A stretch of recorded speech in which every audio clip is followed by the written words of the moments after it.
Hello everyone. The first step in the media optimization phase is lock multi-layer media. The main goal of this step is to lock these groups. By locking them, we can combine the elements and export them as a single image. In this step, the plugin shows a list of groups with elements used to create a layout. Click on a name in the list to see the vectors used to create the layout.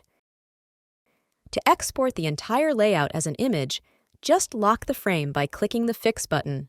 Here, we are locking the second group by clicking the Fix button. If you change your mind after clicking it, you can undo this action by clicking the Undo button within 10 seconds. If you don't want to lock the group, you can click the Ignore button. If you clicked Ignore by mistake or added a similar group to the design, you can get the group back on the list by clicking the Reskin button. Now, we are selecting 3 groups from the list and clicking the Fix button. This will apply lock to selected groups. By doing this, you will reduce the exported file size because it will export less number of elements. Okay, our design is ready. Let's check the result. As we can see, those groups of elements are converted into lightweight single images.